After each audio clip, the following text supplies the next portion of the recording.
Assalamualaikum warahmatullahi wabarakatuh. Hai semuanya, bertemu lagi dengan saya Fitriatus Sholihah di channel YouTube Fitriatus Sholihah. Nah, kali ini saya akan berbagi ilmu pengetahuan yang ingin saya paparkan kepada teman-teman sekalian, yaitu tentang macam-macam media pembelajaran. Nah, macam-macam media pembelajaran sendiri dibagi menjadi 6. Yang pertama yaitu media visual, yang kedua media audio, yang ketiga media audio visual, yang keempat media serbaneka, yang kelima media fotografi, dan yang keenam media peta dan globe.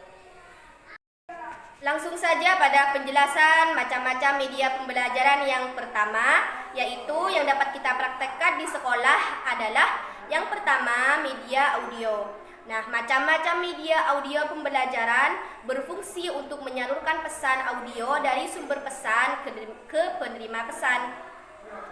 Media audio berkaitan erat dengan indera pendengaran. Dilihat dari sifat pesan yang diterima, media audio dapat menyampaikan pesan verbal atau bahasa lisan atau kata-kata maupun verbal, bunyi-bunyian dan vokalisasi. Nah, contoh media seperti radio, tape recorder, telepon, laboratorium, bahasa, dan lain-lain. Dan yang kedua yaitu media visual. Media visual adalah media yang hanya mengandalkan indera penglihatan. Jenis media pembelajaran visual menampilkan materialnya dengan menggunakan alat proyeksi atau proyektor. Pesan yang akan disampaikan atau dituangkan ke dalam bentuk-bentuk visual. Selain itu, fungsi media visual juga untuk berfungsi menarik perhatian, memperjelas sajian ide, menggambarkan fakta yang mungkin dapat mudah untuk dicerna dan diingat jika disajikan dalam bentuk visual.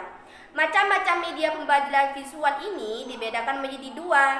Yang pertama, media visual diam, dan yang kedua, media visual gerak.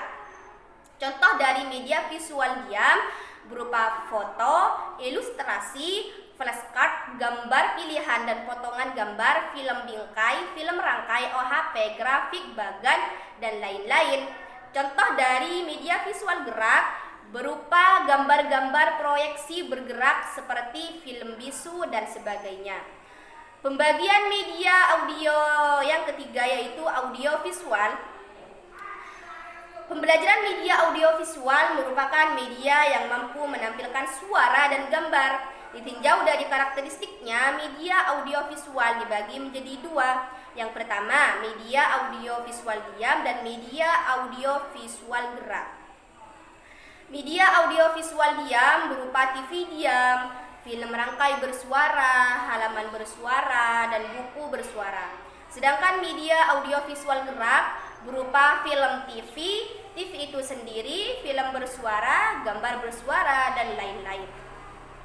Media pembelajaran yang keempat yaitu media serbaneka, di mana media serbaneka merupakan suatu media yang disesuaikan dengan potensi di suatu daerah, di sekitar sekolah atau lokasi lain yang ada di masyarakat yang dapat dimanfaatkan sebagai media pengajaran. Contoh macam-macam media pembelajaran serbaneka diantaranya adalah papan tulis, media 3 dimensi, realita, dan lain-lain. Contoh dari papan board yang termasuk dalam media ini diantaranya papan tulis, papan buletin, papan flanel, papan magnetik, papan listrik, dan papan paku. Media 3 dimensi diantaranya model, mock-up, dan diorama. Sedangkan media pembelajaran rekanika yang realita seperti contoh pemanfaatan realit, misalnya guru membawa kelinci, burung, ikan dengan mengajak siswanya langsung ke kebun sekolah atau ke peternakan sekolah. Yang terakhir, sumber belajar di masyarakat diantaranya dengan karya wisata dan berkemah. Media pembelajaran yang selanjutnya atau yang kelima yaitu media gambar fotografi. Di mana misalnya dari surat kabar, lukisan, kartu, ilustrasi, foto yang diperoleh dari berbagai sumber tersebut dapat digunakan oleh guru secara efektif dalam kegiatan belajar mengajar dengan tujuan tertentu. Terdapat 5 macam gambar fotografi yang harus diperhatikan, antara lain yaitu yang pertama, Gambar fotografi itu harus cukup memadai. Yang kedua, gambar-gambar harus memenuhi persyaratan artistik yang bermutu. Yang ketiga, gambar fotografi untuk tujuan pengajaran harus cukup besar dan jelas. Yang keempat, validitas gambar, yaitu apakah gambar itu benar atau tidak. Dan yang kelima, gambar harus memikat perhatian anak. Ini cenderung kepada hal-hal yang diamatinya, misalnya binatang, kereta, api, kapal terbang, dan sebagainya. Media pembelajaran yang terakhir yaitu peta dan globe, di mana peta dan globe ini berfungsi untuk menyajikan data-data lokasi seperti keadaan permukaan bumi, bumi itu daratan, sungai-sungai, gunung-gunung seperti itu, dan tempat-tempat serta arah dan jarak. Kelebihan lain dari peta dan globe dalam kegiatan belajar mengajar adalah sebagai berikut. A. Memungkinkan siswa mengerti posisi dari kesatuan politik daerah, kepulauan, dan lain-lain. B. Merangsang minat siswa terhadap penduduk dan pengaruh-pengaruh geografis. C. Memungkinkan siswa memperoleh gambaran tentang imigrasi dan distribusi penduduk, tumbuh-tumbuhan, dan kehidupan hewan, serta bentuk bumi yang sebenarnya.